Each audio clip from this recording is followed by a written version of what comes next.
Yun, no? Ang dami na namang inakay ni Tweety. Ay, inakay. Ang dami na naman yung itlog, mga lods. Ito dati yun talagang nest box niya. Yan. Pero ngayon, foreigner na yung kaparis niya, mga lods. Let it, bang, bang. Magandang araw, mga lods. Ngayon, si Tweety. Ang dami na namang itlog. Ito yung dating nest box niya, mga lods. Tapos si Queen Queen yung kaparis niya noon. Pero ngayon hindi ko lang kung anong pinagawain nila. Nag-break up sila, mga lods. Nag-asawa siya ng foreigner ngayon. Budget yan, mga lods. Kaya lang papalitan natin yung mga cage nila. Kaya natapat sa natapat siya sa kalilipat ko lang, tapos mag-upgrade ako ng nest box. Cage pala, mga lods. Ayan, siguro patapusin ko muna siya, pero bibili na ako, mga lods, kasi habang may pang pa. Totally, in-sponsoran ako ni Commander. Ayan, dapat isa lang ang bibiling ko na double cage. Ayan, baka ko. Ayan, yung malilikom ko, mga idol, na sa raffle natin, pandagdag ko. Sana dalawa yung mabili ko para apat na kaagad ang ma-upgrade, mga kids. Para lumuwag ng konti, mga lods, kasi masikip. Ayan, lang, mga lods, support lang para magawa natin yung gusto natin. At yan, mga lods, yung natin, yung raffle natin, yan, yung nakikita nyo, tuloy pa rin yan.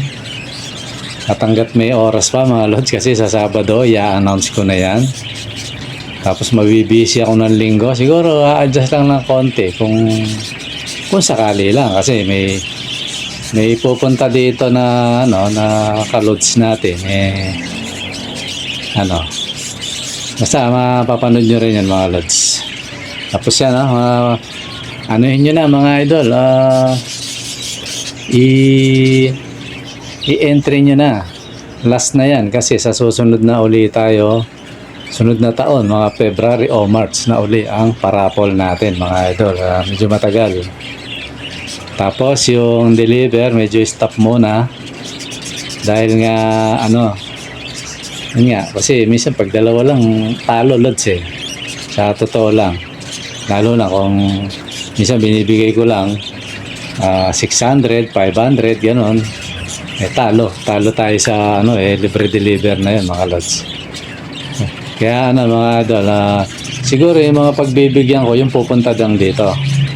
Pag sinadya ako rito, ayun, makakaano sila. Pero yung deliver, tsaka na siguro, pagkatapos na ng sabay na uli ng raffle yun na kundi January, February, mga ganun na. Parami muna tayo siguro. Kasi numinipis na yung ibon natin, mga idol Tapos mag-a-adjust ako ng mga kulungan. Update muna sa mga kulungan, mga lods. Kaya para mabilis tayo mag-update, mga lods, sana lagi kayong nakasupport, mga idol. At lagi kayong mag-comment, mga lods, para at least alam natin kung sino yung bibigyan natin naman. Medyo pa naman to. Pero ngayon pa lang tinitingnan ko na yung masipag mag-chat, text. Dito sa comment, hindi sa messenger, dito. Para yun yung bibigyan natin ng ibon, mga lods. Na isang pares. Walang entry yun. Pre-deliver, yan. Pipili ako. Kaya tagtarin nyo lang yan, mga idol, ng comment. Yung mga nagko-comment sa may mga tanong kayo, dito nyo itanong, mga lods. Kaya para may chance kayong manalo ng isang kits na Beautiful Wonder. Isang pares, mga lods. Yun lang, mga idol, ang natin. Tapos yung nagtatanong na sana lods, dito ka magtanong dito sa tag nito, sa comment section. Tapos punta ka na lang uli doon sa messenger. Lahat ng tanong mo ilagay mo dyan sa comment, tapos punta ka na lang doon uli. Ganun mga lods, para dumami yung comment natin. Tapos like, share, yan. Lumawak na yung ating mga idol. Lumaki ng lumaki. Para mapabilis yung mga dapat nating ipamigay, mga idol. Diba? Kasi hindi natin maibibigay agad-agad dyan. Kasi kung hindi lalaki yung natin, wala tayong pamadyak, mga lods. Ako, nagtatapat lang ako, mga idol. Kulang tayo sa pamadyak. Yan. Yung mga medyo saucy dyan, hindi alam yung pamadyak. Yung pamadyak, kulang tayo ng resources, mga lods. Ako, sa totoo lang, yung mga parapol ko na to, mga kids, sa totoo lang, gusto ko, libre na lang itong ibigay ko. Kaya lang, paano naman yung mga kids natin, mga lods, di pa tayo kumikita, di ba? No? Kaya, hanggat hindi pa ganun, mga lods, tsagain muna natin. Pag nagparapol, support. Tapos yung mga bibili dyan, yan. Pag nagtanong kayo, yan, sabay bili, mga lods, para for patuka, yan. Yan, Ngayon, pag kumikita na tayo sa, minsan may nagko-comment, tsaka nagchat-chat. Sabi yan, lods, parbor naman. Yan, kahit yung kahit daw, basta galing sa'yo, minsan gusto kong pagbigyan, kaya lang mga idol, hindi pa natin kaya yung mga ganyan, mga lods. Siguro pag sobrang dami na, tapos, partida ganito, sadyain mo ako rito, bili ka kahit isang isang pares, gano'n, yung mga yung mga talagang nakikita ko na, kasi alam ko naman yan, yung talagang, talagang gustong-gusto nila. Gawin na lang para at least kahit pa paano, mga lods, may patuka yung ating mga yung ating mga inakay, mga lods, o mga kids. Ganun lang, ikot-ikot lang. Ngayon, pag dumating yung panahon na malago na tayo, yun, pwede na ako doon, mga lods. Di ba, no? Mga sekretuhan lang ba? Yung mga sekretuhang kasi kung kayo lahat, di ko kaya yung mga lods.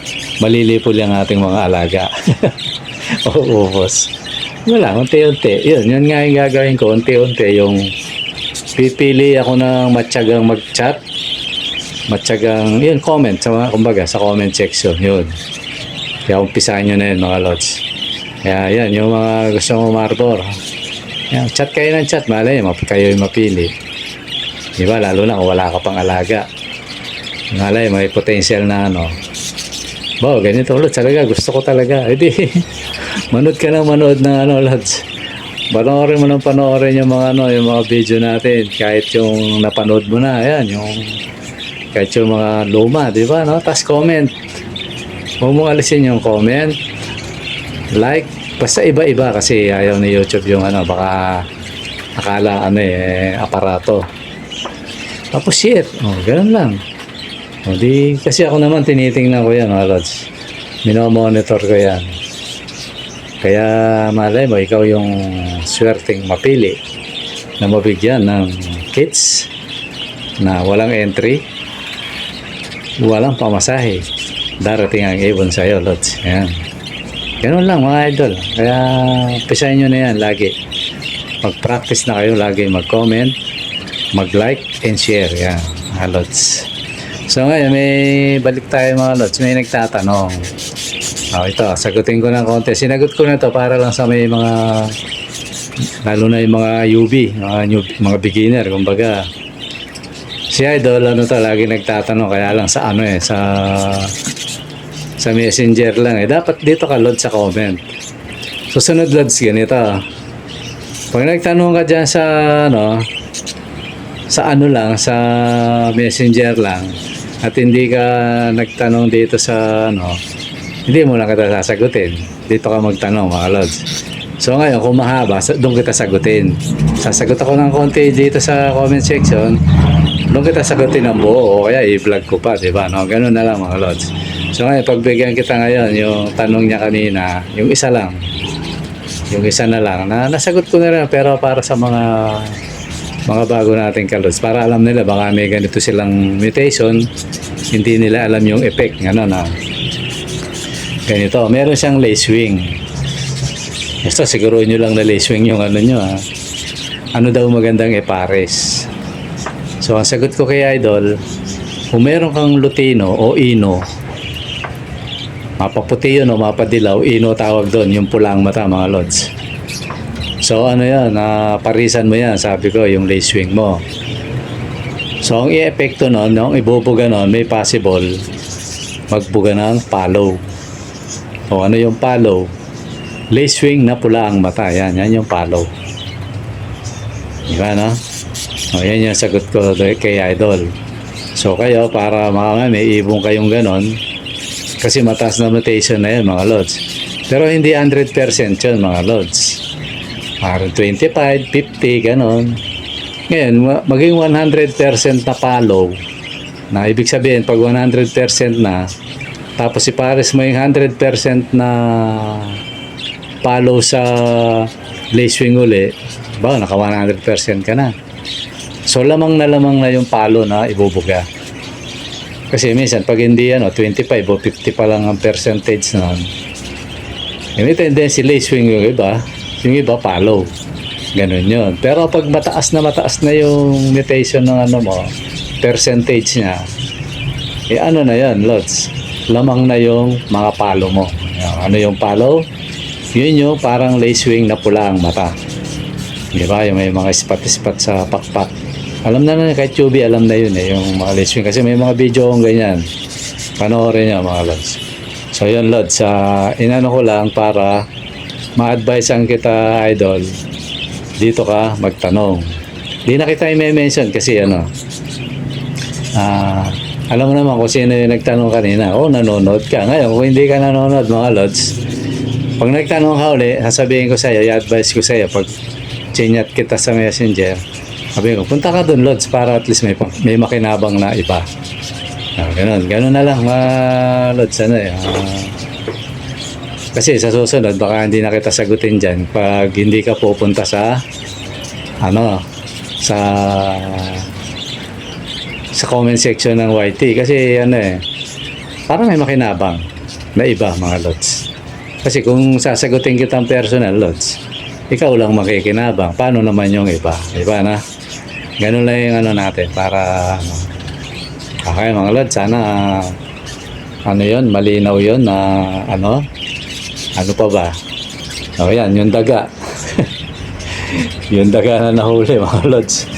Yan lang advantage ng mga lods. Pag yung cage mo, ganito. Ayan, na-trap, mga lods. Wala. Kukunin ko na lang yan, mamamatay na siya ngayon. Di ba? Yan, naipit siya, bumalik siya. Ayan, na-double trap siya, mga lods. Yan lang advantage nito kumpara dun sa nabibiling na cage. Ang problema naman dito sa na to, yun lang. Siya, parang madilim na siyang tingnan. Tapos gagawin mo pa, diba, no? Although ako parehas kung gusto to kasi makapal to mga lods No? Nagkataon lang na problema ako sa space. Kaya kailangan ko mag-upgrade ng yung nabibili na lang mga lods. Diba, no? Kasi kung yung gagawa ako, parang hindi parang hindi na practical yun, tapos gagawa akong ganyan, bumili ka na lang, di ba, no? Ganun yun. Ngayon, kung malaking cage ang gagawin mo, yan, practical yung makapal na to. O talagang metro nito, hindi ako nagkakamali, 430 to 450. Kamahal, Isang metro niya, katumbas ng isang single cage, mga lods. Kaya yun mga lods, lang na ko lang na mag-upgrade ako siguro yung mga daga na yun gawa ko na lang ng paraan, alam mo ihang ko yung yung titiyakin natin na hindi siya makakaabot kasi hindi yun hindi kagaya ng ganyan na yung ina-assemble yan, yung nasa hardware, di ba, no? Parang hagdan niya, kaya yung ibakyat, pero hindi kasi dire-diretso lang yun. Ang pwede lang yan daanan yung sa baba o taas. Yan. Isa pwedeng maghangin dyan, Spider-Man, di obra. Yan yung pag-aaralan ko sa pag ginawa ko na yung upgrade. Kasi mag-upgrade tayo mga lods ng mga cage natin. Ayun. Sana Puro ganun na yung gawin natin, tapos gawa ko na lang ng paraan siguro yung yung sa daga. Wala tayong magagawa mga lods, sumisikip ako eh. Kailangan kong kasi siyempre yung viewing natin, yung sa view papalabas natin sa channel, kailangan hindi yung puro puro ganun ang tema, kailangan iba naman, di ba Although may vlogger na isa lang yung ginagamit na video, ang topic lang niya ang nagbabago, pinapanood siya mga lods eh. Kaya lang siyempre kahit pa paano maiba naman, kasi di ba nagbebenta nga tayo ng ibon. Paano mayanong focus na maganda yung ibon kung puro ganun yung video natin, hindi maganda sa Kaya minabuti ko na mag-update ng mga cage mga lods. Siguro yun lang siguro mga idol, yun, tapos abangan nyo si pupunta dito si si Huawei 11 yan. Shoutout sa iyo lods. Bibili yun ng ibon mga idol. Tapos basta abangan nyo na lang. Hindi ko lang kung ano yung tema namin kaya abang na lang kayo, baka possible siguro kung loobin baka makapunta siya ng linggo, pero ayan ko kung makapunta siya mga lods, abangan na lang natin. Okay mga lods, ganito muna at maraming salamat sa panonood. Bye bye. At muli mga lods, kung may nasabi man akong medyo naka-open o nakasakit na hindi ko sinasadya yung mga lods. Tayo lang. Minsan sa pagsasalita natin hindi natin namamalayan yung mga lods. Kaya, pensa na mga lods. Okay? Maraming salamat mga idol.